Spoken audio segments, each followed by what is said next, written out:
Bonjour à toutes et à tous.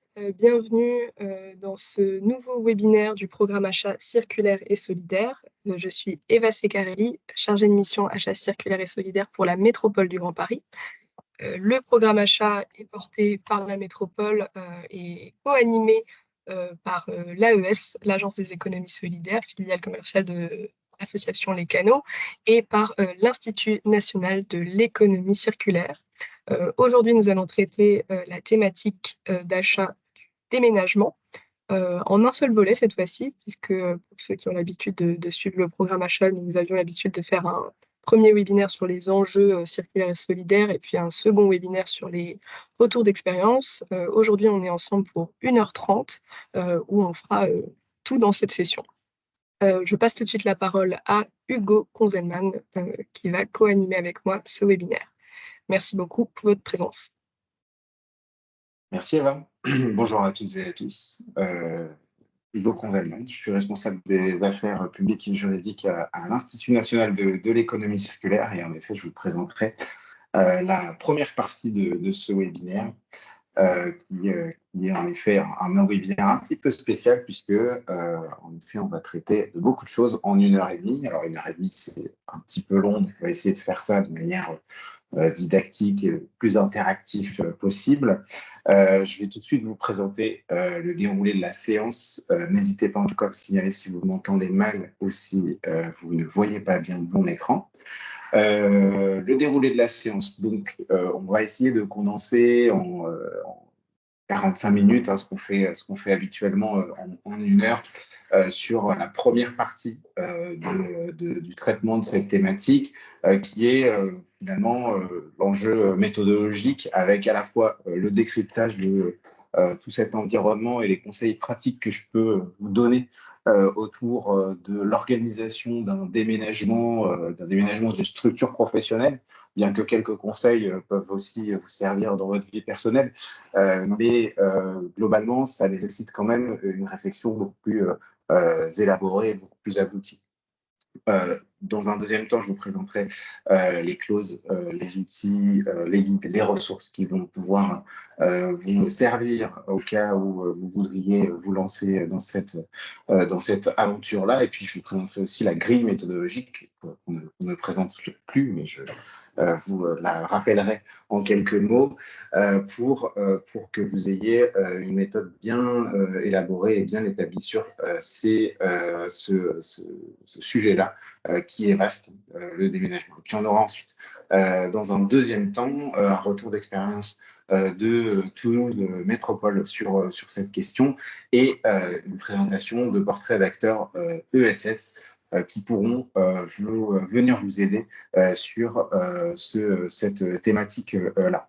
Alors, quels sont les enjeux circulaires autour du déménagement? Alors, première chose à savoir, c'est que quand on parle de déménagement, en fait, on parle de beaucoup de choses, beaucoup de thématiques, de beaucoup de secteurs, de sujets qui sont concernés. Et nous, on va s'attacher à faire un espèce de medley de tous ces secteurs-là pour voir lesquels vont être les plus pertinents à traiter et lesquels vont être les plus impactants en matière environnementale, en matière circulaire, en matière sociale et solidaire, pour que votre déménagement de A à Z, dans toutes ses composantes, puisse vous servir de base, d'exemple pour aussi d'autres marchés, pas uniquement ce moment un peu spécifique et limité dans le temps que le déménagement constitue. Alors, je vous ai fait 4 grands secteurs qui sont les plus concernés dans cette question du déménagement. Bien évidemment, le transport et la logistique, ça paraît évident, mais quand on change de lieu, il va falloir nécessiter toute une logistique et des transports que l'on n'a pas l'habitude de mobiliser. Et c'est quelque chose qui peut s'avérer assez complexe déjà organisé, mais en plus assez compliqué de limiter notre impact sur l'environnement et notre empreinte carbone. Alors, bien évidemment, quand on déménage, et a fortiori une grosse structure de professionnels, la question du mobilier et des fournitures est importante puisque on va on va devoir déplacer toute masse de mobilier, une masse de fournitures, et très souvent, on va aussi en profiter, c'est souvent le cas, hein, pour changer de mobilier et de fourniture. Alors là, il va falloir peut-être avoir quelques réflexes qui vont nous permettre de limiter aussi notre impact sur la ressource et sur l'environnement en établissant quelques règles de principe que je vous présenterai juste après. Et puis, la question du second œuvre, ce qu'on appelle le second œuvre dans le bâtiment, c'est tout ce qui n'est pas la structure du bâtiment, elle est en fait liée au fait que votre déménagement, si vous emménagez dans un nouveau lieu ou que vous quittez un ancien lieu, dans les deux cas, il va sans doute falloir faire des rénovations parfois assez lourdes. Et dans ce cas, la question du second œuvre et du BTP de manière générale va aussi venir imprégner votre déménagement. Et là-dessus, vous allez pouvoir avoir un vrai impact avec les prestataires auxquels vous aurez affaire. Alors, pour ce webinaire, on va essayer de se concentrer sur quatre choses qui sont intéressantes pour vous. Alors, comme je l'ai dit, hein, le déplacement, le mouvement des biens, le tri des déchets, la question du tri des déchets, la masse de déchets que vous allez générer, elle peut être très vite problématique, à la fois d'un point de vue, bien sûr, environnemental, mais aussi d'un point de vue logistique. Donc là, il va falloir y réfléchir assez bien. Et puis, de manière corollaire, la question du don et du rachat des produits. Et enfin, comme je vous le disais juste avant, la question de l'aménagement de votre espace, un aménagement qui doit être circulaire, durable et solidaire dans l'idéal. Donc, on va essayer de se concentrer là-dessus, sur ce webinaire, et ce sera déjà largement suffisant. Donc, quelques petits rappels pour vous remettre en mémoire quels peuvent être les grands chiffres clés autour de certains secteurs, notamment celui du mobilier. En France, on vend aujourd'hui près de 10 milliards de meubles neufs par an. Vous avez à peu près 2 millions de tonnes de meubles qui sont jetés et seulement 4% qui sont, de ces 2 millions-là qui sont réemployés ou réutilisés. Gros effort à faire sur ce sujet-là de la durabilité et de la seconde vie des produits. Vous avez à peu près 63 000 tonnes de DEA professionnels, déchets d'ameublement professionnels qui sont qui ont été collectés en 2020. Et vous avez donc 1% de ces déchets d'ameublement professionnels qui sont réutilisés. La plupart sont recyclés. Alors, recycler, c'est quoi, hein? C'est mobiliser de la matière première et de l'énergie pour y inclure de la matière secondaire. Donc, ce n'est pas quelque chose qui est forcément complètement vertueux, c'est déjà ça, hein. Vous avez 7% de ces DEA qui sont valorisés pour l'énergie et 9% qui sont éliminés. Pareil sur la fourniture, je vous donne deux, trois chiffres qui sont intéressants sur la partie impact de la fourniture professionnelle. Selon l'ADEME, les employés français, dans leur activité d'employés, génèrent environ 2,4 millions de tonnes de déchets, dont 900 000 tonnes de papier. Les entreprises et les particuliers, là, utilisent environ 81 millions de cartouches d'impression par an. Les 2 tiers sont collectés séparément, mais seulement une moitié est réutilisée ou recyclée. Alors, une moitié, c'est déjà pas mal, hein, on ne va pas se jeter la pierre, mais on peut encore faire mieux. Et puis, un employé du secteur tertiaire, même si ça a tendance à se réduire légèrement, il faut amplifier ce mouvement, produit entre 120 et 140 kilos de déchets par an. Voilà un petit peu sur les grands chiffres. Comment est-ce qu'on peut maintenant, à travers quelques bonnes pratiques que je vais vous donner, essayer de conjurer ça et d'aller un petit peu plus loin, notamment dans ce qui va être la question de notre déménagement. La première des choses, elle est tout à fait logique, mais il faut quand même essayer de se remémorer ce qu'il faut mettre en place à travers une espèce de méthode, une stratégie. La question du tri des déchets en amont. Là, quel va être l'enjeu de cette stratégie-là, de cette méthodologie-là, va être de réduire l'impact déchets de son déménagement avec la mise en place d'une stratégie. Bien évidemment, en tant qu'acheteur, vous n'êtes pas forcément les premiers qui vont être concernés, mais vous allez devoir de toute façon être largement intégré dans cette stratégie et vous allez devoir de toute façon partie prenante de cette stratégie autour du déménagement pour intégrer une stratégie qui va être vraiment zéro déchet. Donc, il faut vraiment anticiper cet événement-là bien en amont. Et vous, en tant qu'acheteur, les marchés que vous allez devoir passer à ce moment-là, ils vont devoir être passés en amont. Et je dirais même que les marchés, plusieurs années à l'avance, doivent parfois intégrer cette éventualité du déménagement. Bien évidemment, il faudra organiser un système de tri efficace avec toute la structure professionnelle et penser à cette question à laquelle on ne pense pas suffisamment, notamment dans les espaces un peu contraints, c'est les espaces suffisants de stockage de ce qui va être peut-être des déchets, mais de ce qui va aussi peut-être pouvoir être réemployé, réutilisé. Je pense notamment aux matériaux informatiques et aussi au mobilier et à la fourniture. Bien évidemment, il faut aussi mobiliser les salariés, donc la communication, la sensibilisation pour bien montrer qu'un déménagement, c'est quelque chose qui n'est pas neutre en matière d'impact sur l'environnement et les encourager à faire une collecte, à participer à cette collecte pour qu'elle soit efficace. Et pour vous aider à cela, vous allez également solliciter les bons éco-organismes. Les éco-organismes, je rappelle, ce sont les structures qui sont en charge de la mise en place de la responsabilité élargie du producteur. Donc, elles ont la charge de la gestion des déchets de certains secteurs, notamment ceux qui nous intéressent, les déchets électriques et électroniques, le bâtiment, le papier et les fournitures. Alors, pour s'assurer de cette collecte et ce traitement-là, il faudra faire appel aux bons éco-organismes. Je vous les rappellerai rapidement tout à l'heure, mais il faut bien l'avoir en tête déjà. Il faut aussi également réfléchir à donner ou faire racheter le matériel dont on ne voudra plus se servir. C'est quelque chose qui peut nous éviter très largement d'avoir des déchets, d'avoir à gérer beaucoup de déchets.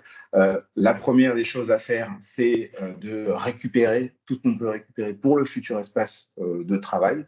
Ça peut paraître logique, mais il faut quand même y penser et l'organiser de manière assez stratégique, notamment pour ne pas trop abîmer ce qui va servir sur le futur espace de travail pendant cette période de transition.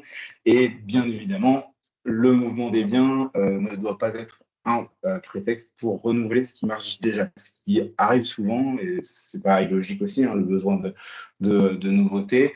On peut tous l'avoir, et là, il faut essayer de réfréner un petit peu cette logique-là pour conserver au maximum ce qui marche bien, et si ce n'est pas possible, dans un second temps, faire appel à des associations. Vous avez beaucoup d'associations, des ressourceries qui pourront être intéressées par des produits issus du monde professionnel et qui sont souvent en bon état. Et là, il va falloir anticiper aussi bien en amont, bien voir ce qu'on a en magasin pour leur organiser leur livraison à ces associations et à ces ressourceries. Et vous pouvez en parallèle de ça aussi, vous pouvez le faire avant, organiser ce qu'on appelle une bourse de la récupération, bien en amont du déménagement. Les salariés vont pouvoir organiser, vont pouvoir récupérer, soit par un rachat s'il s'agit de choses de valeur, soit par un don si on estime que ces produits-là n'ont pas autant de valeur. Voilà, il faudra bien regarder aussi par rapport à la législation qui nous encadre quel type de valorisation à faire, mais soit par le rachat, soit par le don. Vous pourrez organiser cette bourse de la récupération pour que les salariés puissent en profiter et qu'on ait de moins en moins d'objets à jeter. Vous avez également la question du mouvement. beaucoup de choses à dire, j'en parlerai peut-être après pour pas être trop long là, mais bien évidemment, il faut réfléchir à optimiser le volume, donc bien connaître le volume des biens à se transporter pour que le prestataire puisse recourir aux moyens de transport adéquats. Dans la mesure du possible, bien évidemment, c'est pas toujours logique, c'est pas toujours le plus simple, mais utiliser des transports alternatifs pour les trajets courts. Il y a des entreprises de vélo cargo qui arrivent à déménager des structures professionnelles, souvent modestes, hein. On peut aussi, sur des longs trajets, recourir au fret ferroviaire. Regardez aussi avec précision ce que certaines entreprises spécialisées dans le déménagement font en matière d'environnement.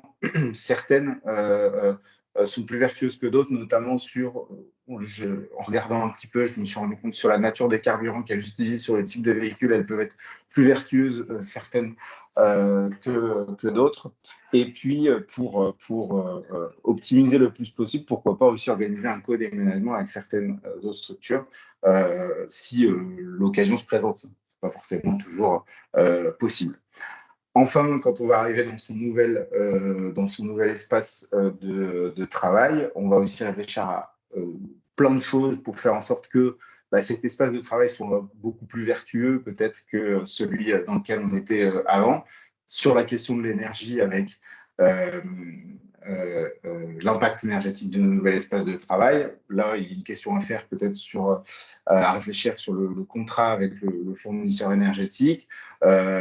J'ai inclus un bonus qui est pas inintéressant aussi hein, pour l'installation de panneaux solaires peut-être sur la nouvelle structure.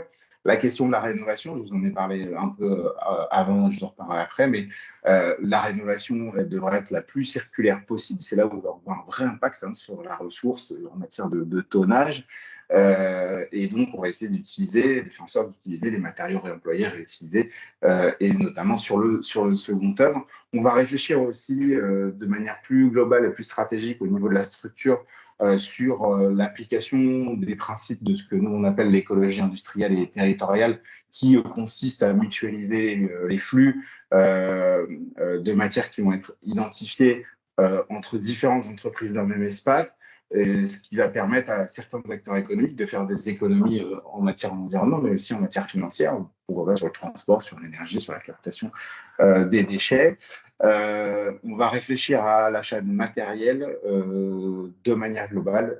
Tout doit se faire à l'aune de l'économie circulaire le plus possible, notamment de l'achat de matériel neuf pour ce nouvel espace de travail. Et puis, pourquoi pas organiser aussi, là aussi encore au niveau de la structure, hein, de la mobilité durable avec le nouvel espace de travail qui peut être l'occasion de développer un plan de mobilité durable avec les salariés et les agents et mettre les achats là, au service d'une politique de mobilité durable. Voilà, sur ces quatre grands axes dont je vous avais parlé, sur ce qui peut vous aider à bien identifier les acteurs qui seront les plus pertinents. Je vous ai fait un rappel des éco-organismes qui ne sont pas forcément faciles à trouver sur Internet, mais ça va bientôt le faire. Pour ce qui est des déchets du bâtiment, vous avez donc une REP qui vient de se mettre en place, mais vous pouvez faire appel à 4 éco-organismes qui sont les éco-organismes agréés sur cette REP, Valdélia, Ecomaison, Ecominero et Valobat. Sur les éléments d'ameublement, vous voyez que vous avez Valdélia, Écomobilier, qui est en fait Écomaison également. Les déchets électroniques et électriques, écologie et écosystème. Les produits chimiques, ce sera EcoDDS. Et enfin, sur les emballages et sur le papier, vous avez Citeo et sa filiale Citeo Pro qui vous aideront à reprendre et à organiser le tri et la collecte de déchets de déchets ultimes, ceux que vous ne saurez pas traiter vous-même. Euh, pour identifier aussi quelques fournitures qui vont être plus vertueuses. Vous avez un certain nombre de labels qui vont vous aider. Je ne vais pas forcément faire la liste très très longue, mais le label Signe Blanc, le label TCO et PEAT qui vous permettent dans votre sourcing, d'identifier quels acteurs proposent des fournitures qui sont plus ou moins vertueuses, notamment EPA qui traitent vraiment leurs impacts environnementaux tout au long du cycle de vie du produit, donc qui est vraiment dans une logique d'économie circulaire. Et puis, si vous allez sur le site de l'UGAP, vous avez un petit pictogramme développement durable qui vaut ce qu'il vaut, mais qui est quand même conforme à certaines normes environnementales, qui vous aidera à bien identifier la future fourniture que vous voudriez acheter, bien évidemment après avoir suivi toutes les étapes, hein, dont je vous ai parlé juste avant. Voilà, sur ces labels et ces acteurs qui peuvent vous aider.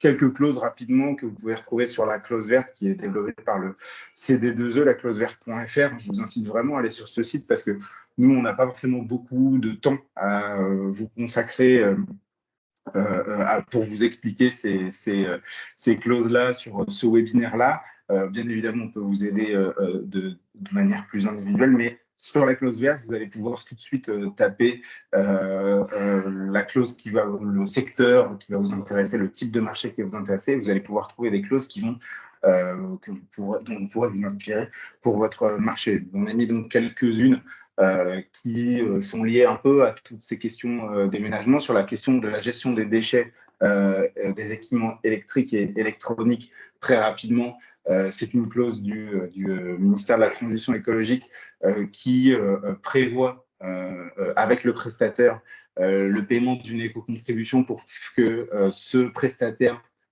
enlève les déchets électriques et électroniques et prévoit une reprise des matériels en fin d'utilisation, mais qui doivent suivre les modes de traitement de la hiérarchie précisée dans le Code de l'environnement, c'est-à-dire avant tout réemploi, réutilisation, recyclage, valorisation et enfin élimination. Voilà une clause qui est intéressante sur la dimension déchets électriques et électroniques si on doit s'en débarrasser dans le cadre d'un déménagement, mais pas uniquement d'ailleurs.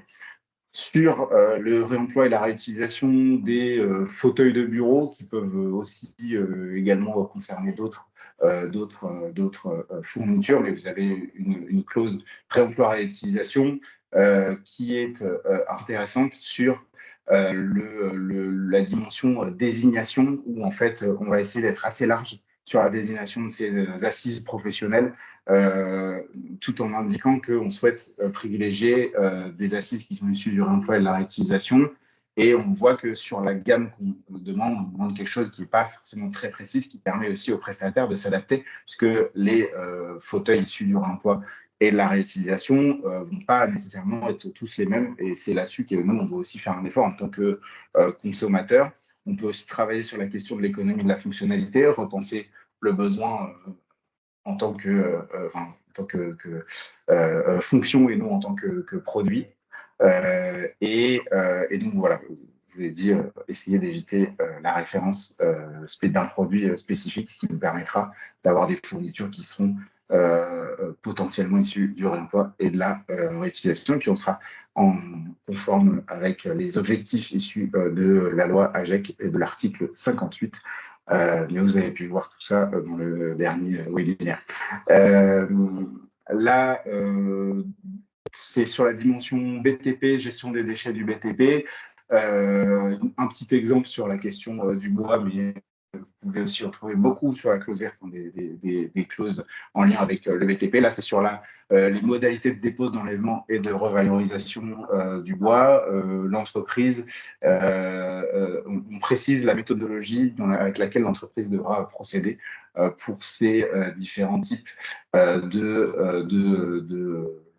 traitement de bois et quelles filières de revalorisation elles devront suivre. Là aussi, la fameuse clause variante en faveur du réemploi. Toujours dans le secteur BTP, gestion des déchets du BTP et utilisation du second œuvre de seconde main, on va faire une variante dans le marché qu'on va passer pour préciser que les candidats peuvent proposer des variantes sur certains points notamment sur principalement du second œuvre issu de la démolition, issu de la seconde main, issu également aussi de la démolition, pourquoi pas, de notre ancien lieu de travail pour le nouveau, dans la mesure où ça peut également se faire. Et sur la dimension transport, alors il n'y a pas énormément de clauses, hein, je ne sais pas si ça part nécessairement par forcément une clause, mais on peut préciser que dans la mesure du possible, le titulaire de ce marché-là devra privilégier une livraison par vélo cargo des produits concernés. Là encore, à prendre avec précaution en fonction de notre sourcing, mais c'est une clause qui est simple, mais qui n'est pas inintéressante. Rappelle aussi quelques conseils pratiques. Je vous le rappellerai après, mais n'hésitez pas à allotir votre marché, là aussi en fonction du sourcing, mais l'allotissement peut être vraiment une solution efficace pour votre marché pour qu'il soit le plus circulaire possible. Bien évidemment, être flexible sur la désignation des références et des produits, et dans ce cas-là aussi réduire le nombre de références sur lesquelles on va se baser pour éviter trop de gaspillage. Rapidement, je vous transfère finalement les diapositives, les guides et les ressources seconde œuvre, des mots-clés, l'ADEME, qui font des guides et des clausiers sur la question du second œuvre du bâtiment, le mobilier avec Écomobilier et l'ADEME qui ont fait un certain nombre de travaux là-dessus. Et puis sur la question des fournitures, vous avez Zero Waste qui est un petit guide méthodo qui est vraiment pas mal. Et sur la question spécifique des papiers, Armor, des papiers et des imprimantes Armor qui un guide de l'achat public responsable. Voilà, je vais vous présenter dans les 10 minutes qui nous restent la grille méthodologique qui vise donc à vous aider à bien intégrer l'ensemble des dimensions de l'économie circulaire dans vos achats pour que ça puisse vous servir dans la construction de votre marché et pour que vous sachiez aussi vers quel pilier vous orienter pour savoir vers quel endroit vous serez le plus efficace. Et donc, cette grille-là, elle est décortiquée en sous-segments qui vous permettent de bien appuyer sur les endroits où vous allez être les plus vertueux possibles dans votre marché là. Donc, je vais juste faire une petite manœuvre et n'hésitez pas à me dire si vous ne voyez pas. Je vais peut-être zoomer un petit peu. Non, je ne peux pas le faire. Hop. Voilà. Alors, j'espère que tout le monde voit bien. Vous voyez cette grille méthodologique que vous connaissez sans doute tous et toutes. Elle se décompose donc sur les grands domaines de l'économie circulaire et solidaire, sur les grands piliers de l'achat.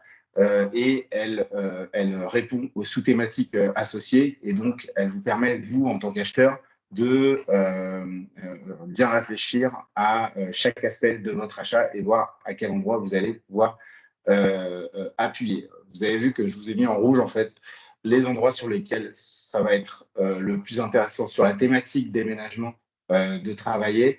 Et comme ça, vous pourrez bien évidemment aller plus loin sur ces aspects-là. Alors, sur la question de la première sous-thématique, bien évidemment, il faut, sur la question des extractions de matières, privilégier au maximum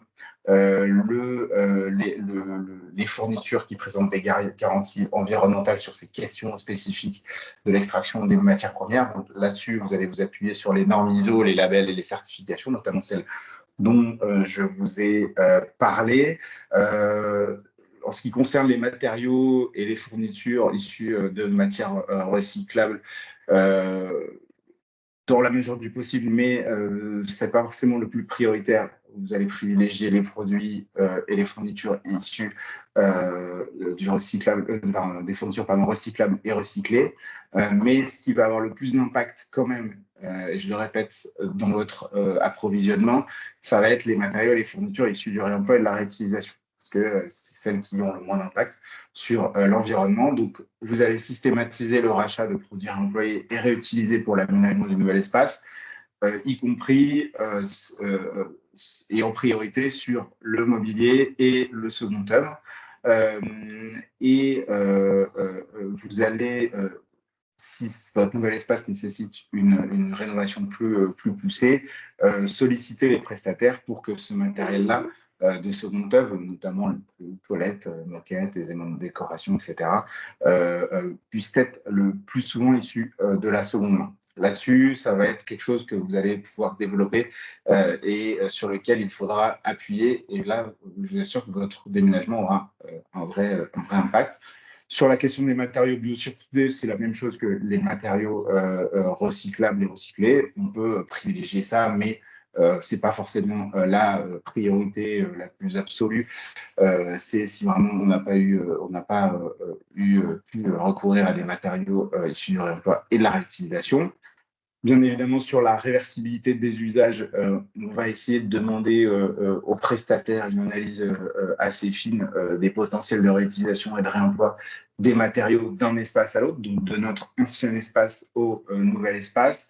On va aussi, et ça peut être intéressant parce qu'il y a des entreprises qui proposent ces solutions-là, on va essayer de trouver des solutions de réutilisation pour les emballages et pour les cartons et ayant servi au transport.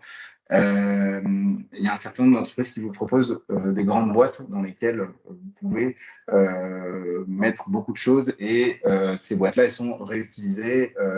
Vous les empruntez 2 semaines, 1 mois, 4 mois et elles sont réutilisées, réemployées dans d'autres déménagements. Donc là, c'est quelque chose d'intéressant parce qu'on sait que les cartons peuvent vite générer beaucoup de déchets et finir au fond d'une cave humide. Donc là, il vaut mieux essayer de réfléchir à cette question-là. C'est quelque chose d'assez intéressant.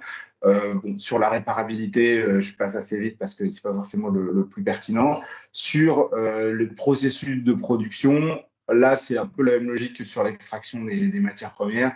Bien sûr, les nouveaux achats doivent se faire à l'aune des enjeux de protection des ressources naturelles. Donc, on va se baser sur des labels, des labels et tout autre outil qui vont nous permettre d'identifier les meilleurs produits, ceux qui respectent plus l'environnement, notamment dans le processus de production. Sur la dimension livraison qui est assez importante sur le déménagement, vous avez, que ce soit sur la durée de transport ou sur le moyen de transport, les déménagements qui sont possibles à faire en vélo cargo. Je vous ai mis quelques noms d'entreprises qui pratiquent le cyclo-déménagement. Et puis, encore une fois, vous allez sur la partie conditionnement, réduire au maximum l'emballage et les cartons de transport neuf, privilégiant ce qui va être là des cartons de seconde main le plus possible. Vous pouvez, et je vous l'ai déjà indiqué, utiliser la location de matériel, que ce soit chariot, diable, camion, pas uniquement, enfin, on a l'habitude de louer des camions pour les déménagements, mais vous pouvez aussi inciter sur la dimension économie de la fonctionnalité de tous les autres produits qu'on utilise généralement pour les déménagements. Et sur la location des caisses, je vous ai mis des noms d'entreprises aussi qui vont vous permettre de réduire vos déchets carton. Et j'insiste pas sur la dimension EIT, mais sur le nouvel espace, essayez de réfléchir à la mutualisation des flux, que ce soit déchets, énergie, eau, etc. Sur la demande et le comportement du consommateur, c'est-à-dire l'usage de la fourniture et sa durée de vie.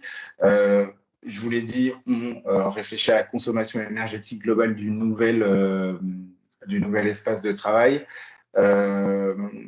Sur la maintenance préventive, là, ça va être plutôt dans la logique d'un stockage provisoire. Comment on va assurer la maintenance des produits qui sont stockés provisoirement, il va falloir anticiper et prévoir avec le prestataire les conditions dans lesquelles ce stockage se fera pour ne pas abîmer d'éventuels produits durant le déménagement. On peut éventuellement aussi, ça de manière assez annexe, mais privilégier la réparation des produits endommagés pendant le déménagement, et on peut inclure cette possibilité dans le marché avec le prestataire. Et puis sur la question de la gestion du déchet, je vous le redis, c'est quelque chose qu'il faut bien intégrer. On va organiser donc le don et le rachat de matériel et de fourniture. Sur la réutilisation du produit, on va essayer de, au maximum, favoriser le don et le rachat du matériel auprès des salariés et des agents de la structure. Sur la partie recyclage et valorisation, on va solliciter les éco-organismes et essayer de mettre en place un système de tri efficace pour les déchets. Voilà, dans cet ordre-là, voilà, et sur la possibilité de don, c'est toujours la même chose que sur la réutilisation du bien et du produit. On va essayer de réfléchir au maximum avec des associations, des entreprises spécialisées comme Tricycle et Emmaüs à cette possibilité de don. Voilà, je laisse peut-être la main à Eva sur la dimension achat solidaire. Merci beaucoup, Hugo. Effectivement, sur ce quatrième volet qu'on a greffé à cette grille méthodologique, la question, ça va être de se questionner sur le potentiel des acteurs ESS à répondre à ce type de marché. Donc, sur un projet de déménagement, il y a plein de segments d'achat différents qui vont être adressés.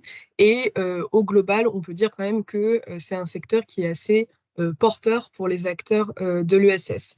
Les deux points qu'on peut questionner quand on se pose ces questions de manière plus générale, ça va être l'intensité de la main-d'œuvre. Est-ce que la main-d'œuvre est faible, moyenne, forte? On a plutôt l'habitude de dire que sur des secteurs à forte intensité de main-d'œuvre, on va retrouver pas mal de structures de l'ESS, et quand le niveau de qualification demandé n'est pas très important, quand il n'y a pas une grande technicité dans les activités, là aussi on va retrouver plus de structures de l'ESS. Et encore, c'est une généralité que je fais, ça s'attend à se diversifier de plus en plus.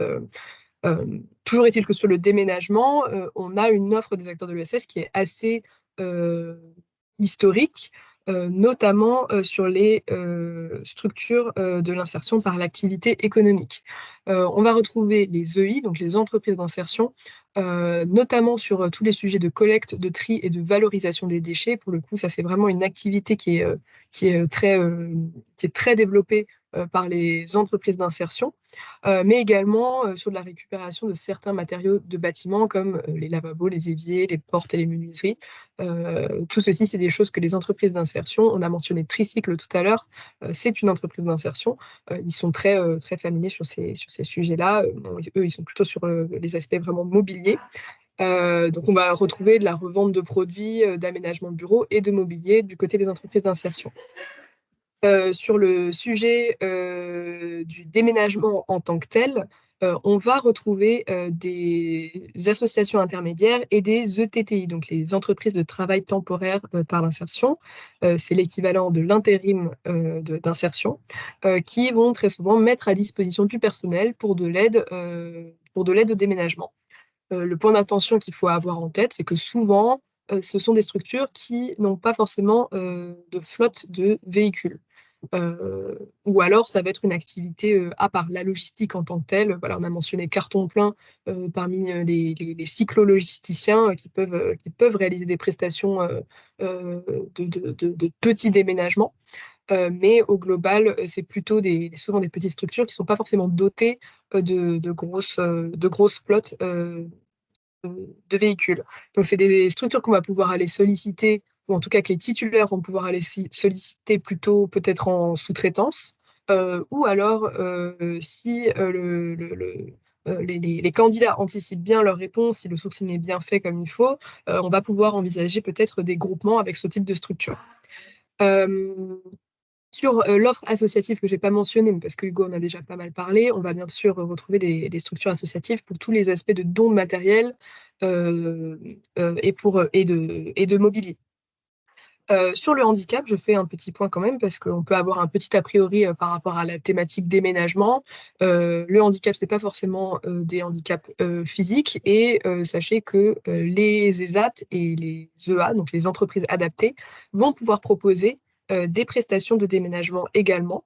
Alors c'est pas leur cœur de métier généralement, mais ça existe et sur le territoire, d'après le GESAT, on retrouve une cinquantaine de structures qui proposent ce type de prestations. Pour le coup, ces structures peuvent disposer parfois de flottes de véhicules pour des petits déménagements, pour du débarras ou du désencombrement. Évidemment, ça ne va pas être des déménagements de grande ampleur qu'ils vont pouvoir réaliser. C'est toujours un petit peu le sujet quand on parle de structure de l'ESS. La capacité en termes de volume est souvent réduite. On va également retrouver les structures du handicap, pardon, sur tout ce qui va être des activités un peu connexes au déménagement. Énormément de structures du handicap proposent des services de stockage et d'archivage de documents. Donc ça, c'est vraiment des choses qu'il faut aussi avoir en tête quand on est au moment de la rédaction de son marché, d'aller faire son sourcing par rapport à ces sujets-là pour identifier les bons acteurs de l'ESS qui seraient en capacité de répondre soit en direct, soit en sous-traitance. Je ne vais pas rentrer dans le détail des acteurs mobilisables connus, puisqu'on a ce webinaire, voilà, comme je vous l'ai présenté en introduction, qui est fusionné avec le deuxième volet de présentation de porteurs de solutions, et on aura une présentation un peu plus complète tout à l'heure. Hugo, je veux bien que tu repasses rapidement au slide pour faire un petit point sur les techniques d'achat solidaire. Donc, Hugo a mentionné quelques conseils pratiques sur les achats circulaires, mais ça s'applique tout à fait, aux achats solidaires, puisque, par exemple, allotir son marché, bien entendu, c'est tout à fait pensé comme un levier pour faire en sorte que des plus petites structures, des TPE, des PME, mais aussi des entreprises de l'ESS puissent répondre à une partie du lot, à une partie du marché, pardon. Donc l'allotissement, ça va être vraiment un levier assez important sur ces aspects de déménagement. Ce sont des conseils un peu généralistes que je vous donne ici, mais pensez toujours, bien entendu, à adosser votre réflexion sur l'allotissement sur la base du sourcing. C'est vraiment important parce que ça va vous permettre aussi d'identifier les spécificités des acteurs locaux, quelles sont leurs contraintes, quelles sont leurs possibilités et également d'intégrer ces éléments-là dans vos documents de marché si c'est possible. Donc, sur les aspects de définition du besoin, Hugo en a beaucoup parlé, je ne reviens pas dessus, mais on va avoir beaucoup de choses autour de le traitement et la valorisation des déchets, bien entendu. Pensez au mobilier en seconde main au moment de l'aménagement de votre nouvel espace. Petit aparté, il y a beaucoup de sujets qu'on a abordés aujourd'hui qui sont des sous-thématiques de ce grand projet de déménagement, mais qu'on a déjà traités dans les précédents webinaires du programme achat. Donc, si vous êtes intéressé particulièrement sur les sujets du BTP, sur les sujets de mobilier, également sur tout ce qui va toucher à l'informatique reconditionnée, ce sont des thématiques qu'on a traitées bien plus en profondeur dans d'autres webinaires. Donc, je vous invite à aller consulter la documentation qu'on a pu produire là-dessus. En matière de conditions d'exécution, comme vous l'avez compris, c'est un secteur qui est très propice aux acteurs de l'ESS et particulièrement aux acteurs de l'insertion. Donc, c'est tout à fait recommandé, notamment sur des prestations d'aide au déménagement. Et là, le titulaire va pouvoir s'appuyer sur des associations intermédiaires ou des ETTI pour mobiliser du personnel éligible à cette clause sociale d'insertion. J'ai quelqu'un qui est arrivé en salle d'attente. Je vais juste rentrer la personne. Marché réservé. Alors, je ne sais pas pourquoi j'ai écrit peu recommandé. Je pense que dans mon esprit, c'était sur un gros déménagement. Ça ne va pas être forcément le plus propice de se dire on va faire un marché réservé à des acteurs de l'insertion ou du handicap ou les deux. En revanche, si votre allotissement est pensé de manière assez intelligente et réaliste par rapport aux capacités des acteurs économiques locaux, peut-être qu'un lot réservé sur certains types de prestations, comme par exemple sur l'archivage de documents, on va retrouver beaucoup d'acteurs du secteur du handicap, ça peut être très pertinent de le faire. Et puis enfin, là où je voudrais mettre un point important, ça va être sur le critère de sélection des offres.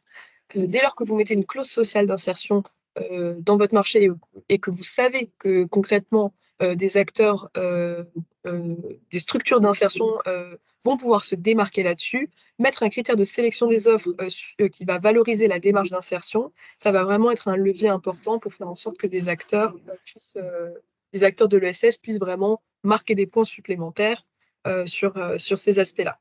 Le conseil que j'aime bien donner et qui est souvent aussi mis en avant par la direction des achats de l'État, ça va être de fournir un cadre de mémoire sociale. Concrètement, ça fait partie des documents que vous pouvez mettre à la disposition des candidats et votre marché et vous allez pouvoir cibler un petit peu les actions sur lesquelles vous souhaitez avoir des informations. Ça vous permettra d'avoir un cadre pour faire une bonne comparaison entre les différentes offres que vous aurez sur ces aspects sociaux pour pouvoir évaluer qui a la meilleure démarche d'insertion professionnelle. Voilà pour les techniques d'achat solidaire. Hugo, tu veux reprendre la main pour le Alors, très rapidement, on passe à la deuxième partie de notre webinaire. En résumé, de la grille de méthode et de la méthodologie qu'on va avoir sur cette thématique déménagement, sur les 4 grandes questions qu'on a traitées. Sur la partie offre, on va axer ces exigences sur un mode de transport qui va être à la fois efficient et, si possible, décarboné. Donc, on va penser volume et on va penser carbone. On va privilégier le plus possible le réemploi, en priorité sur le mobilier et le second œuvre. Et puis, on va essayer le plus possible de favoriser l'économie de l'usage, la location, la fonctionnalité, pour se retrouver avec le moins de déchets possible sur les bras. De manière un peu plus connexe sur la demande et le comportement des consommateurs, ça va surtout concerner la nouvelle structure. On peut essayer de penser le plus possible à l'efficacité énergétique des nouveaux locaux et à la mise en place d'un plan de mobilité durable. Sur la partie gestion des déchets, dans cet ordre-là, on va d'abord penser aux dons et aux rachats, en priorité, on l'a dit, pour les employés et les associations. Et ensuite, on va aussi organiser le tri des éventuels déchets et solliciter les bons éco-organismes. Ensuite, sur la partie achat solidaire, Eva en a parlé, vous avez une offre associative qui est assez riche sur la thématique, notamment sur la partie aide au déménagement. Vous allez également privilégier la clause sociale plutôt que le marché réservé, mais tout ça, en effet, dépend, y compris sur la partie circulaire, des résultats de votre sourcing. C'est pour ça que c'est assez important et qu'on va évoquer à la fois le retour d'expérience et les portraits d'acteurs dès à présent. Merci beaucoup, Hugo. Alors, je fais un petit tour dans le chat. A priori, il n'y a pas de questions sur cette première partie, mais n'hésitez pas à en poser. On pourra les adresser en fin de webinaire s'il nous reste suffisamment de temps. Je vous propose qu'on passe tout de suite donc au retour d'expérience sur l'accord cadre de déménagement mis en place par Toulouse Métropole. Et on accueille tout de suite Madame Agnès Ego-Buru, qui est responsable du service pilotage et coordination des achats, et qui devrait pouvoir prendre la main pour partager ces slides. Merci Eva, bonjour à toutes et à tous. Je vais partager tout de suite mon écran. Donc, notre accord cadre de prestation de déménagement, nous l'avons lancé en 2022. Et il s'inscrit dans une politique forte d'achat responsable de la métropole, qui est assez ancienne, puisqu'on avait adopté dès 2014 une charte des marchés publics favorisant l'accès de nos marchés aux PME, mais aussi sur les clauses d'insertion sociale dans nos marchés. Nous avons évidemment un SPASER, vu le volume de nos achats, donc, qui a été adopté en 2022 et dans lequel l'insertion sociale, l'ESS, l'économie circulaire sont des piliers relativement forts. Et depuis 2022 également, nous sommes labellisés relations fournisseurs-achats responsables. Notre accord cadre de déménagement, donc c'est un lot unique avec des besoins estimés à près de 300 000 € hors taxes par an, et qui comprenait donc les prestations de déménagement et garde-meubles, prestations de manutention, Également des prestations de destruction d'objets mobiliers et documents, mais en fait, ces prestations-là ne sont pas commandées jusqu'à présent. Nous avons suivi une procédure classique d'appel d'offres ouvert, accord cadre à bon de commande, 4 fois 1 an, voilà. Et donc, nous avons attribué ce marché en août 2022 à un groupement d'entreprises et dont fait partie le principal, celui qui exécute principalement le marché, à Mouvlog, qui est une PME locale. Nous avons eu 6 offres reçues et vous verrez, je vous présenterai les dimensions sociales et environnementales que nous avons intégrées dans ce marché. Et qui voilà, et qui ont reçu des réponses suffisantes, hein, en tout cas qui n'ont pas été des freins à la mise en concurrence que nous avons organisée. Sur la dimension sociale, en fait, nous sommes appuyés sur une clause d'insertion, une clause d'exécution, une clause d'insertion sociale. Et nous avons été aidés en cela et depuis assez longtemps par un facilitateur externe, Toulouse Métropole Emploi, qui nous aide à calibrer le nombre d'heures d'insertion que nous imposons. Donc, un nombre d'heures d'insertion minimale. Là, c'est par tranche de montant de commande pour ce marché-là. Donc, il nous aide à les calibrer et puis à les suivre, puisque donc, il est destinataire, ce facilitateur externe, de bilans réguliers auxquels sont soumis nos titulaires de marché. Et donc, avec la condition d'exécution, nous en avons fait un critère de jugement des offres sur 10 points et qui a été évalué sur la base d'un cadre de mémoire sociale, un peu ce dont parlait Eva précédemment. Et force est de constater que ça a pas mal marché puisque donc au bout d'1 an et demi, le bilan était d'un ETP embauché en CDI et là de plusieurs contrats de professionnalisation en cours. Évidemment, vu le nombre d'heures d'heures minimales qui avaient été fixées, on a eu, à l'occasion d'une très grosse réorganisation là, de l'administration, on a eu une forte demande des commandes. Donc, on est à plus de 800 000 € sur 2023. Donc, ça a favorisé aussi proportionnellement le nombre d'heures d'insertion mobilisées. Sur la dimension environnementale, on en a fait également un critère de jugement des offres et une condition d'exécution des prestations, et en se focalisant en particulier sur l'efficacité et l'efficience du transport et de la flotte en fait, des candidats. Et avec en condition d'exécution la présentation d'un plan de progrès pour les inciter en fait à s'améliorer tout au long du marché. Pour autant, là, force est de constater qu'on a été moins mobilisés, nous, en accompagnement de la direction métier sur l'exécution du marché et surtout sur le suivi du plan de progrès environnemental. Et donc, il n'a pas été en fait exigé là, de la part du titulaire. Pour autant, je pense que le message avait été suffisamment affiché dans la consultation et le titulaire, voilà, qui a dû accroître sa flotte pour répondre à nos besoins, a choisi un des véhicules voilà, plus sobres en termes de carburant. Je ne sais pas si on peut parler de carburant plus propre au gaz. Mais en tout cas, il a acquis un nouveau véhicule avec cette préoccupation-là.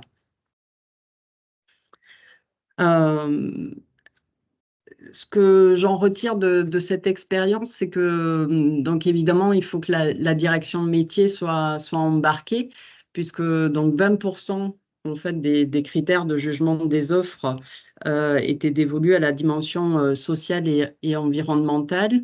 Euh, et là, ça nécessite du coup de pouvoir les accompagner. Spontanément, nos collègues n'auraient pas eu cette démarche-là, ce qui suppose également, pour pouvoir les accompagner, de mesurer la charge à faire, à la fois sur la préparation de l'achat, sur l'analyse des offres et le suivi. Et force est de constater que lorsqu'on se désengage au niveau de l'accompagnement, voilà, ils ne sont plus là. Euh, et qu'on a pu s'appuyer sur ce facilitateur externe qui nous aide beaucoup, ce qu'on n'arriverait pas à faire en fait en interne, je pense. Troisième point d'attention, c'est la connaissance du tissu économique. Et là aussi, on a pu avoir pas mal d'offres parce que en fait, cette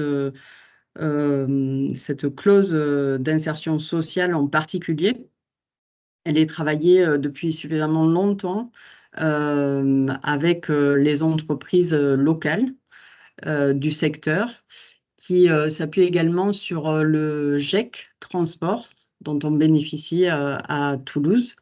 Donc, c'est le groupement d'employeurs pour l'insertion et la qualification et plusieurs offres. En fait, dans plusieurs offres, les candidats nous s'appuyaient en fait sur cet organisme-là pour pouvoir exécuter notre clause d'insertion sociale. Je pourrais vous partager, mais je pense que ça sera mis à disposition à la suite du webinaire, le règlement de la consultation et le cahier des clauses administratives particulières que nous avons établi, ainsi que ce fameux cadre de mémoire d'insertion, les tableaux d'analyse des critères environnementaux et sociaux, et puis le cadre qu'on avait également fourni pour faire le bilan trimestriel de la clause d'insertion sociale. Très bien. Merci beaucoup Agnès. Effectivement, ces documents seront mis en ligne sur le portail grandpariscirculaire.org que je vous ai posté dans la conversation. C'est la plateforme sur laquelle on publie désormais tous les contenus liés au programme achat.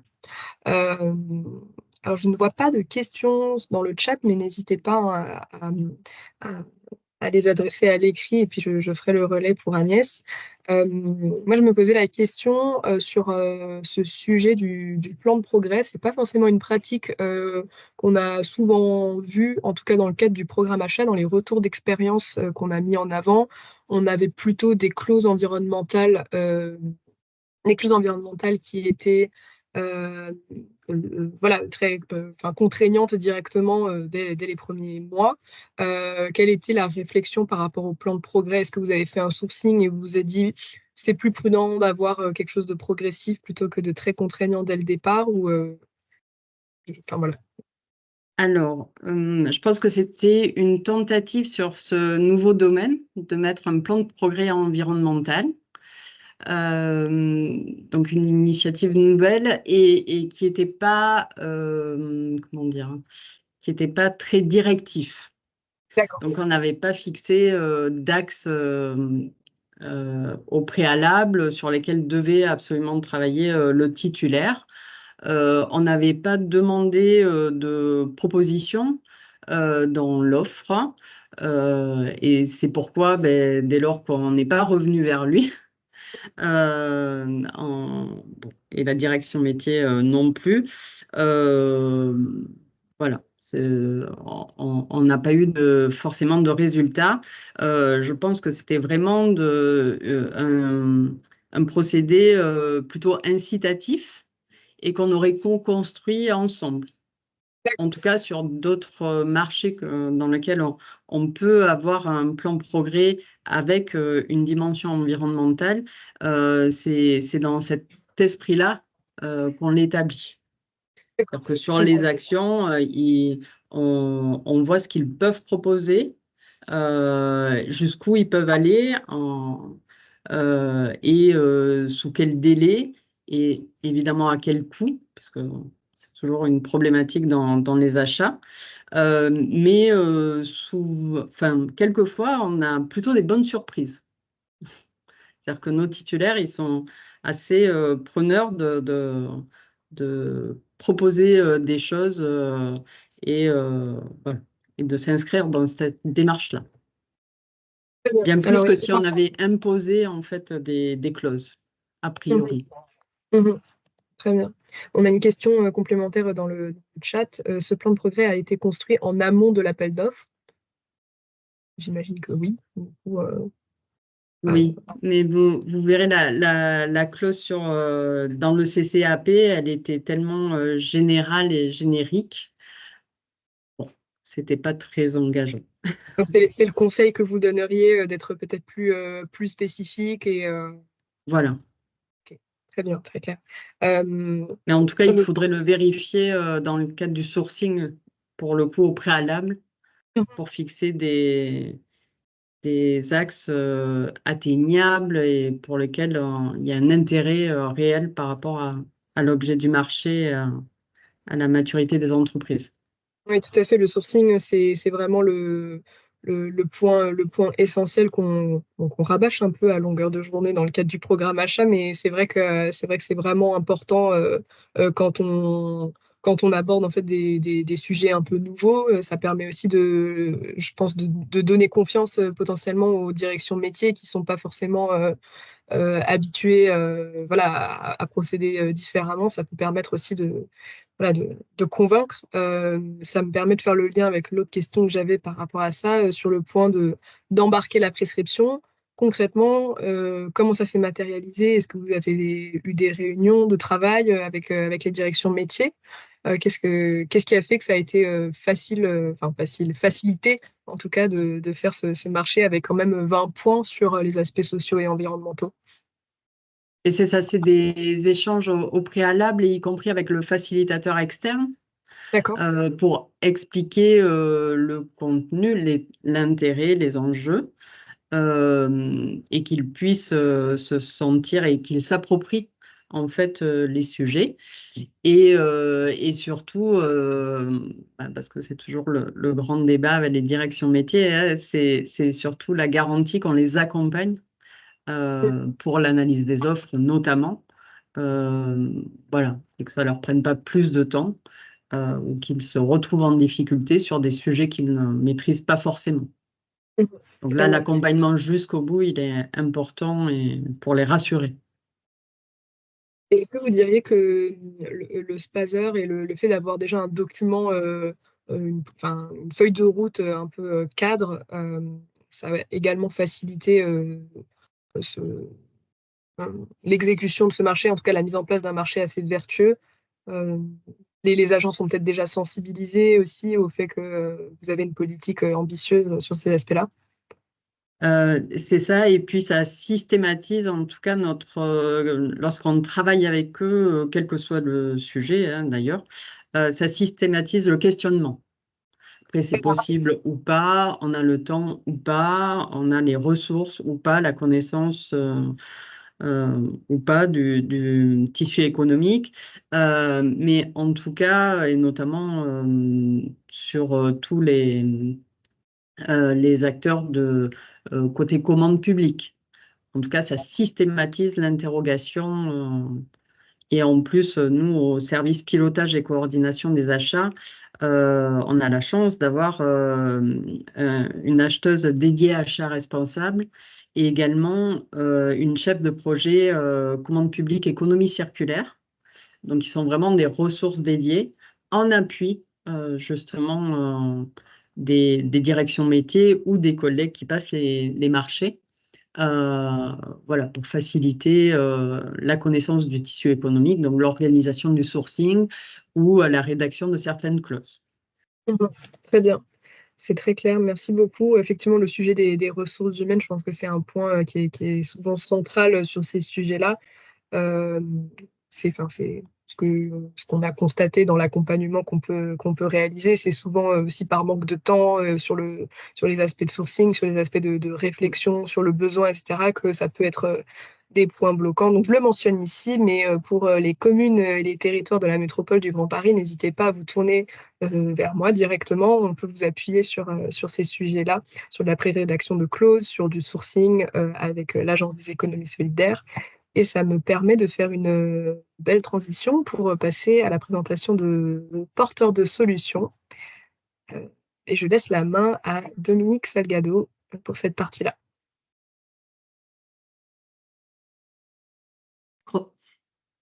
Pardon. Bonjour à toutes et bonjour à tous. Dominique Salgado pour l'Agence des économies sociales et solidaires. Je vais vous proposer de vous présenter 3 portraits d'entreprises ou d'associations de l'économie sociale et solidaire qui ont des prestations en fait en lien avec notre thématique du jour. Je vais commencer par une association. Je vais commencer par une association Coup de main. Coup de main est une association intermédiaire qui a été créée en 1996 et qui est reconnue entreprise solidaire de l'utilité sociale, donc elle a l'agrément ESUS. Et l'objectif est l'insertion par l'activité économique. Donc, juste un petit rappel, les associations intermédiaires sont des associations conventionnées par l'État ayant pour objet l'embauche de personnes sans emploi qui rencontrent des difficultés sociales et professionnelles particulières. Et donc, les associations sont en vue de leur faciliter une insertion professionnelle en les mettant à disposition de personnes physiques ou de personnes morales. Donc, en l'occurrence, dans le cadre de l'association Coup de main, le salarié en insertion se voit proposer un suivi et un accompagnement socio-professionnel pour construire un parcours cohérent et aboutir vers une insertion durable par le travail. L'association donc accompagne les salariés de manière socio-professionnelle durant 24 mois, et ainsi optimise les chances d'une sortie durable vers l'emploi. Donc, l'association Coup de main propose une vaste offre de services de proximité, aussi bien pour les entreprises, les fondations, mais aussi les collectivités et les particuliers. Elle met à disposition des services à la personne, aide ménagère, accompagnement de personnes âgées, d'enfants, des tâches de nettoyage, de manutention, c'est-à-dire déménagement, débarrassage et avec donc les prestations de nettoyage. Et puis on parlait tout à l'heure donc des prestations supplémentaires qui souvent accompagnent un déménagement, comme des tâches de rénovation, de peinture, carrelage, menuiserie, des tâches de bâtiment, donc de manœuvre, ou des tâches de plomberie et d'électricité.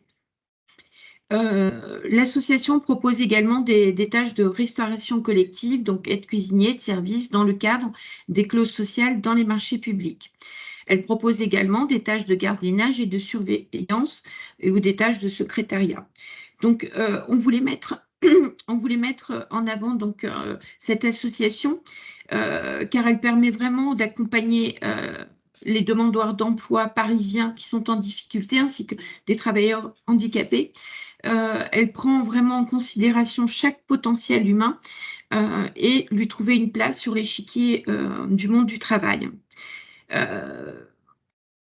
Donc, en fait, pour une entreprise, une collectivité, Coup de main prend en charge la mise à disposition de personnel en établissant aussi bien le contrat de travail, le bulletin de salaire, les déclarations sociales et le suivi de la mission.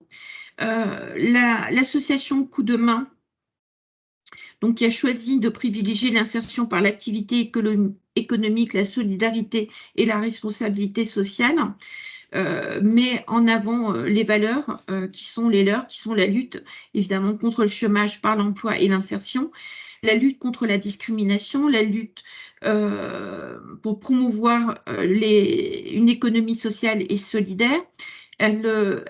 Elle prétend agir donc dans un cadre laïque et apolitique. Elle privilégie l'égalité des chances hommes-femmes. Elle favorise également un développement territorial. Et surtout, l'une des valeurs importantes, c'est le respect environnemental. Donc, un petit coup d'œil sur quelques chiffres. Donc, en 2023, ce sont plus de 300 demandeurs d'emploi qui ont été accueillis. Et c'est un petit peu le chiffre que l'on retrouve chaque année. Donc, ce sont plus de 120 salariés qui ont été accueillis donc, dans le cadre de l'insertion par le travail. Et donc, c'est un véritable tremplin vers l'emploi durable. Voilà pour ce premier petit portrait. Je vais passer donc au deuxième portrait, Secours Emploi. Donc, Secours Emploi, c'est depuis 30 ans, Secours Emploi donc, est un groupe qui a une forme en fait particulière puisque c'est une association intermédiaire donc avec un agrément ESUS et c'est aussi une entreprise d'insertion par le professionnel, par le travail.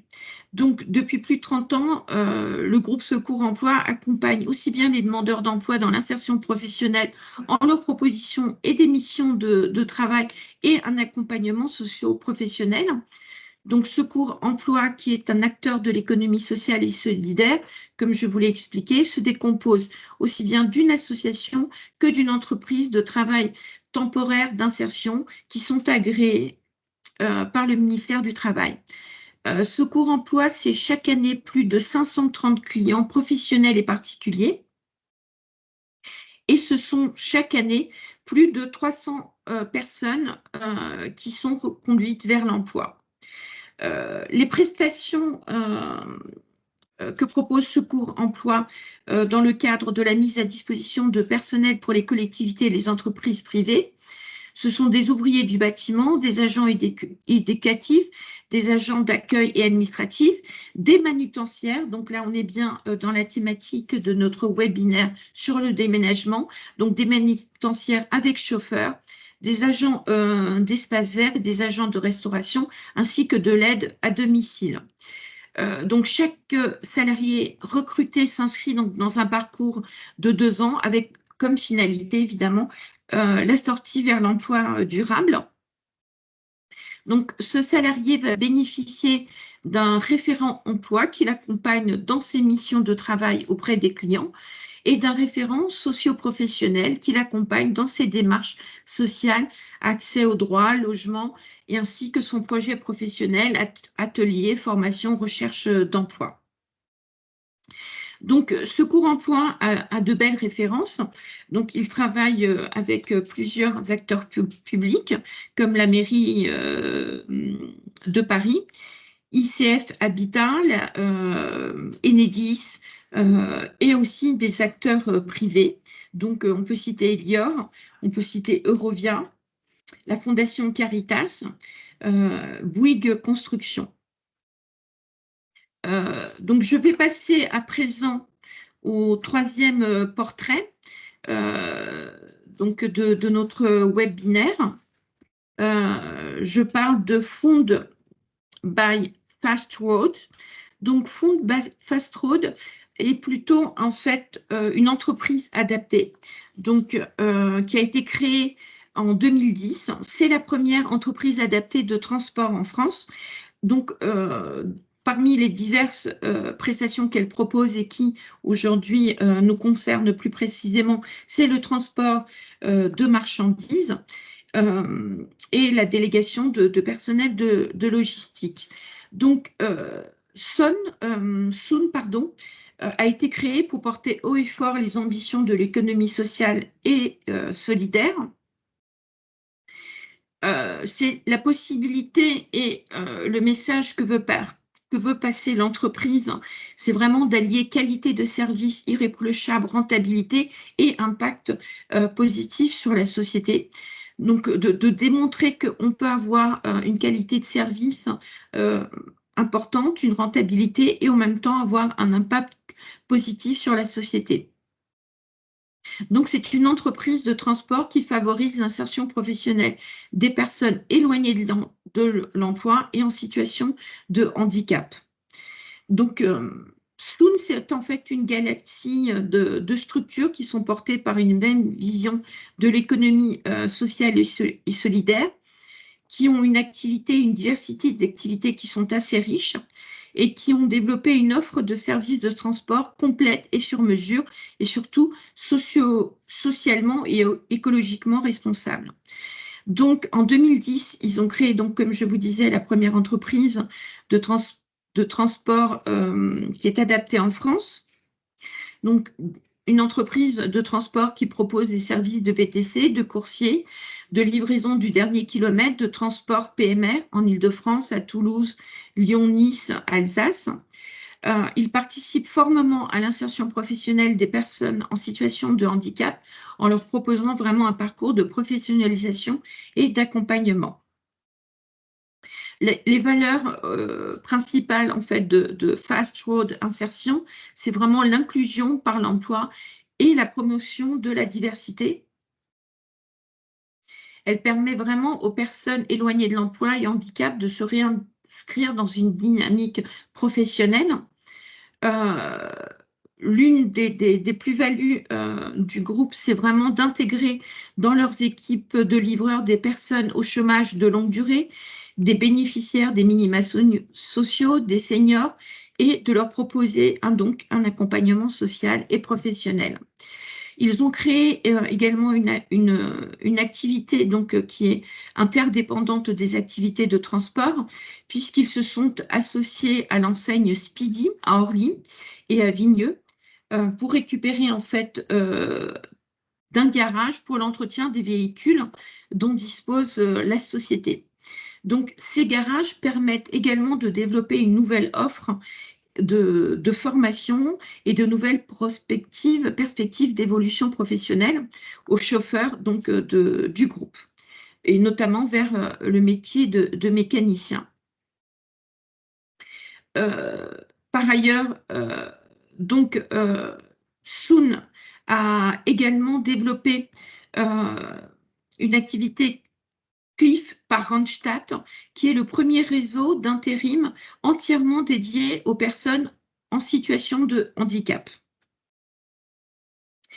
Plus spécialisé donc, dans la collecte des déchets de bureau, cette entreprise adaptée donc, emploie majoritairement des situations de personnes en situation donc, de handicap.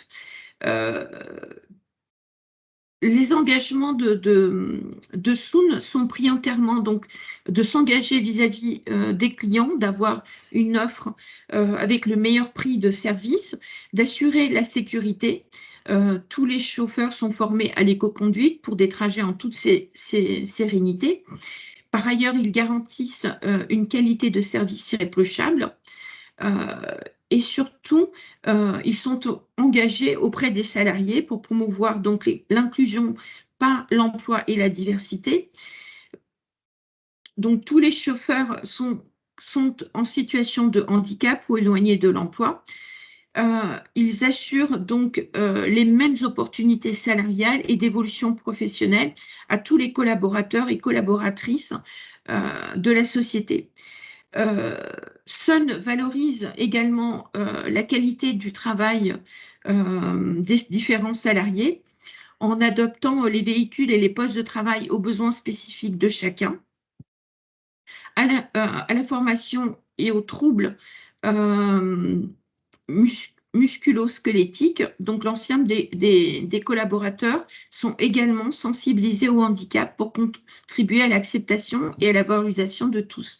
Donc, c'est un accompagnement qui est individualisé avec une politique de gestion prévisionnelle des emplois et des compétences qui est propice à l'épanouissement personnel.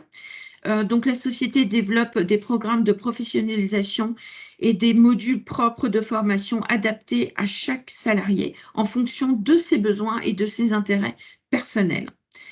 La société accompagne également ses collaborateurs à la création d'entreprises en leur proposant de créer et en leur permettant de créer leur propre enseigne régionale du réseau Soon.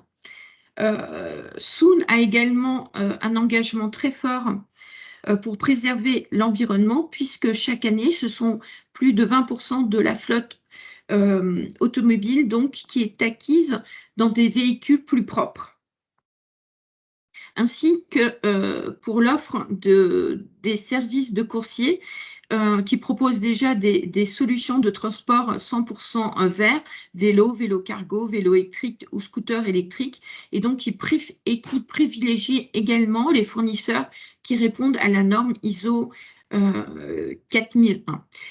Donc, le message important, c'est vraiment de porter et de changer le regard sur le handicap et l'insertion. La diversité est une richesse pour Sun, et la majorité donc, des handicaps sont invisibles et ont peu d'impact sur la productivité. Donc, c'est pourquoi Sun a la volonté profonde d'offrir une chance de réinsertion professionnelle à des publics victimes de discrimination à l'embauche.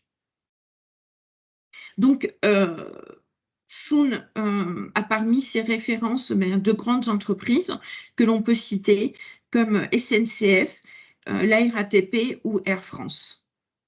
Voilà, et j'en ai fini avec nos 3 portraits. Merci beaucoup, Dominique. Alors, je n'ai pas vu de questions passer dans le chat sur ces différents portraits ou sur le retour d'expérience de Toulouse Métropole. On arrive à la fin de ce webinaire. Merci beaucoup à toutes et à tous d'y avoir participé. Petit point d'actualité sur le programme achat. Alors, à date, on n'a pas encore fixé le prochain webinaire. Sachez que on a une arrivante un petit peu en retard.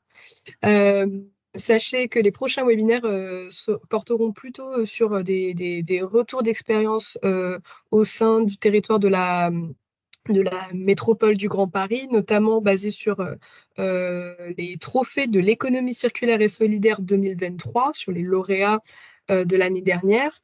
J'en profite pour faire une magnifique transition que je n'ai pas affichée sur ma slide, mais sachez que les trophées économie circulaire et solidaire 2024 sont ouverts aux candidatures. L'appel à candidature a été lancé. Je ne manquerai pas pour les communes et territoires de la métropole de vous faire un petit mail récapitulatif. Sachez qu'il y a une catégorie achat circulaire et solidaire. Donc, si vous avez des collaborations vertueuses avec des acteurs de l'économie circulaire et solidaire à valoriser, vraiment, je vous incite fortement à déposer une candidature. J'ai posté normalement le lien d'inscription au programme achat. Bon, j'ai de toute façon normalement vos adresses mail et je pourrais vous envoyer les ressources d'aujourd'hui, mais n'hésitez pas à vous y inscrire pour indiquer voilà, l'ensemble de vos informations et être tenu informé en temps et en heure des prochaines sessions. Et puis, en matière d'accompagnement un petit peu plus individualisé, je le rappelle, même si on l'a déjà fait aujourd'hui, que les communes et territoires de la métropole, vous êtes éligibles à un accompagnement juridico-technique, on va dire, où on peut vous appuyer sur de la pré-rédaction de clauses environnementales au moment où vous rédigez vos marchés, mais on peut également vous accompagner sur du sourcing avec l'aide de l'Agence des économies solidaires qui sont un de nos partenaires pour identifier des acteurs de l'ESS. Et puis, de manière un peu plus globale, il est toujours possible de faire une petite session de travail d'1h30 pour passer en revue les prochains marchés que vous avez recensés, si vous avez une programmation achat, de faire une petite analyse voilà, pour identifier le potentiel économie circulaire, économie sociale et solidaire sur les différents objets de marché que vous auriez identifiés. Pour cela, n'hésitez pas à me solliciter soit par mail, soit directement via le lien de mon agenda Booking, qui est une application qui vous permet de réserver un créneau directement. Je vous l'enverrai une fois qu'on aura conclu le webinaire dans le chat pour que vous puissiez le faire. Je précise que c'est réservé aux communes et territoires de la métropole du Grand Paris. Je serai obligée d'annuler vos rendez-vous si vous n'en faites pas partie, donc prenez-en note. Et puis voilà, nous arrivons à la fin de ce webinaire. Je remercie encore une fois Madame Egoburu, Agnès Egoburu de Toulouse Métropole, qui nous a fait un témoignage très inspirant, je pense, sur un marché de déménagement. Donc, on espère que ce webinaire vous sera utile pour vos futurs déménagements. Et voilà, les ressources seront publiées en fin de semaine. Donc, restez connectés pour les consulter. Merci beaucoup à toutes et à tous. Merci, Eva. Très bonne journée. Merci à tous. bonne Au journée, revoir. au revoir. Merci, au revoir.